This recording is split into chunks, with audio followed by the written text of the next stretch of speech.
નમસ્કાર વિદ્યાર્થી મિત્રો, નોલેજ પાવર શૈલેષ યુટ્યુબ ચેનલમાં આપનું સ્વાગત છે। વિદ્યાર્થી મિત્રો, આ વિડિયો આપની સમજ માટે છે। તમારે સ્વ અધ્યયન પોથીનું કાર્ય તમારે જાતે કરવાનું છે। જ્યાં તકલીફ પડે ત્યાં તમારે વિડિયોનો અભ્યાસ કરવો। 21 જેવા પિતા તેવી દીકરી। પ્રશ્ન 1 આપેલા વિકલ્પમાંથી સાચો વિકલ્પ પસંદ કરી ચોરસમાં લખો। 1 આપેલા લક્ષણમાંથી કયું લક્ષણ વંશ પરંપરાગત છે? તો સાચો જવાબ છે વિકલ્પ ડી, આપેલા તમામ। 2 આપેલા લક્ષણમાંથી કયું લક્ષણ વંશ પરંપરાગત નથી? સાચો જવાબ છે વિકલ્પ એ, શરદી।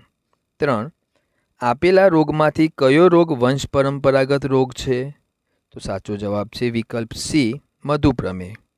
4 પોલિયો વંશ પરંપરાગત રોગ છે? તો સાચો જવાબ આવશે વિકલ્પ બી, ના। પ્રશ્ન 2 ખોટો શબ્દ છેકી નાખો। 1 મધુપ્રમેહ વંશ પરંપરાગત રોગ છે, માટે નથી શબ્દ ચેકી નાખીશું। 2 ઊંચાઈ વંશ પરંપરાગત લક્ષણ છે, માટે ઉંમર શબ્દ ખોટો છે, તે ચેકી નાખીશું। 3 મધુપ્રમેહ વંશ પરંપરાગત રોગ છે, માટે પોલિયો શબ્દ ચેકી નાખીશું। 4 જીયા અને પ્રિયાને સંગીતનો શોખ અલગ અલગ હશે, માટે સમાન શબ્દ ચેકી નાખીશું।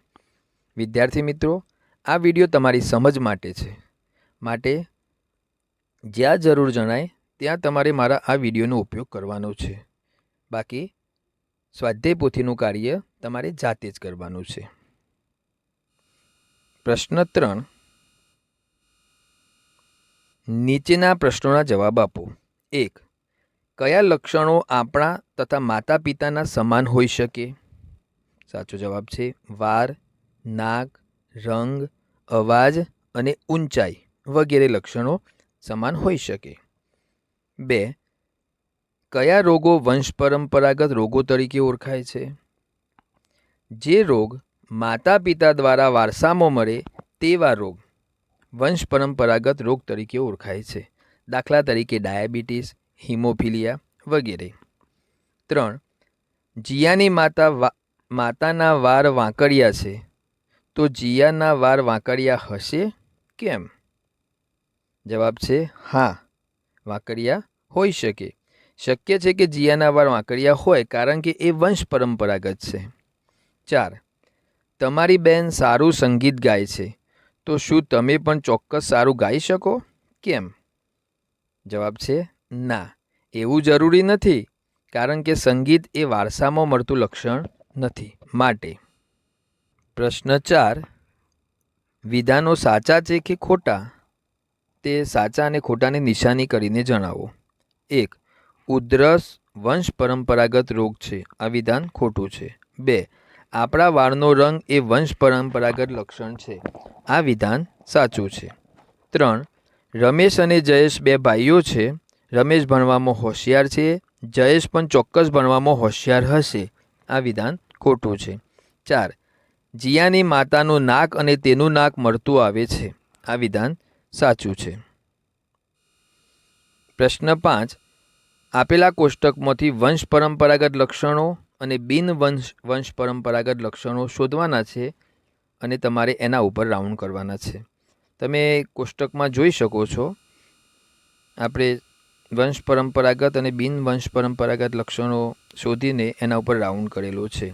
તમારે પણ એને ઝીણવટથી જોઈ લેવાના।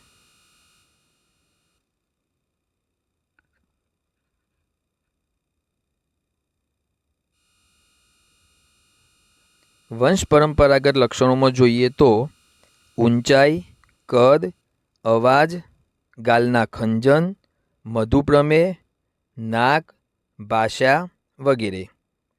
જ્યારે બિનવંશ પરંપરાગત લક્ષણોમાં જોઈશું તો પોલિયો, વાંચન અને ગીત। પ્રશ્ન 6 લખો તમારા દાદાને મળતા આવતા તમારા લક્ષણો અને તમારી દાદીને મળતા આવતા તમારા લક્ષણો, એ લક્ષણો અહીંયા તમારે લખવાના છે। ફોર એક્ઝામ્પલ, દાદાને મળતા આવતા લક્ષણો નાક, અવાજ, વાળ, આંખોનો રંગ વગેરે. તમારી દાદીને મળતા આવતા લક્ષણોમાં જોઈએ તો ઊંચાઈ, ચહેરો, ગાલમાં પડતા ખંજન, આંગળીઓ. વિદ્યાર્થી મિત્રો, આ લક્ષણોમાં થોડો ચેન્જ પણ હોઈ શકે છે, માટે તમારે તમારી રીતે એમાં વધારો ઘટાડો કરી શકો છો.